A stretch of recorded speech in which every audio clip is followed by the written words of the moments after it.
সরকারি চাকরিতে প্রথম ও দ্বিতীয় শ্রেণীর মুক্তিযোদ্ধা কোটা পদ্ধতি বাতিলের সিদ্ধান্ত অবৈধ ঘোষণা করে হাইকোর্টের রায় স্থগিত চেয়ে রাষ্ট্রপক্ষের আবেদন শুনানির জন্য মুলতবি করেছেন সুপ্রিম কোর্টের আপিল বিভাগ। সেই সঙ্গে পূর্ণাঙ্গ রায় পাওয়ার পর কোটা নিয়ে নিয়মিত আপিল করার নির্দেশ দিয়েছেন সর্বোচ্চ আদালত।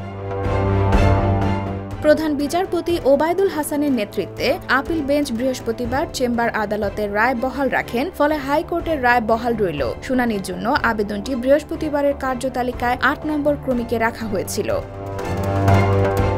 এ সংক্রান্ত বিষয়ে শুনানি নিয়ে বৃহস্পতিবার প্রধান বিচারপতি ওবায়দুল হাসানের নেতৃত্বাধীন আপিল বিভাগের নিয়মিত ও পূর্ণাঙ্গ বেঞ্চ এই আদেশ দেন। পরে চলমান কোটা আন্দোলনের প্রেক্ষিতে প্রধান বিচারপতি বলেন, রাজপথে আন্দোলন করে কি সুপ্রিম কোর্টের রায় পরিবর্তন করা যায়?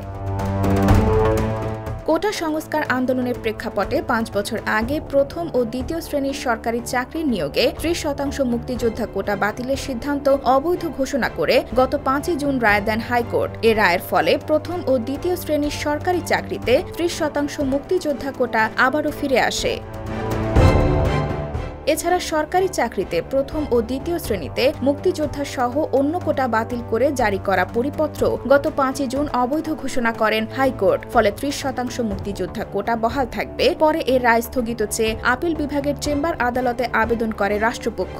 কিন্তু গত ৯ জুন প্রাথমিক শুনানির পর আবেদনটি আপিল বিভাগের নিয়মিত বেঞ্চে পাঠানো হয়। মুক্তিযোদ্ধার সন্তানদের করা এক রিটের পরিপ্রেক্ষিতে বিচারপতি কে.এম. কামরুল কাদের ও বিচারপতি খিজির হায়াতের সমন্বয়ে গঠিত হাইকোর্ট বেঞ্চ এ রায় দেন। এ রায়ের পর থেকেই সামাজিক যোগাযোগ মাধ্যমে বিভিন্ন আলোচনা সমালোচনা হয়। এছাড়া ঢাকা বিশ্ববিদ্যালয় সহ একাধিক স্থানে বিক্ষোভ ও প্রতিবাদ হয়। এ রায় স্থগিত চেয়ে আপিলও করে রাষ্ট্রপক্ষ। গত ৯ জুন প্রাথমিক শুনানির পর আবেদনটি আপিল বিভাগের নিয়মিত বেঞ্চে পাঠানো হয়।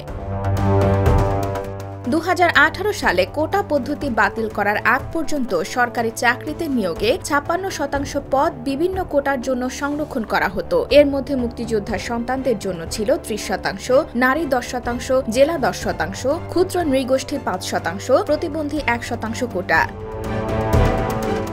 IBTV USA, new York.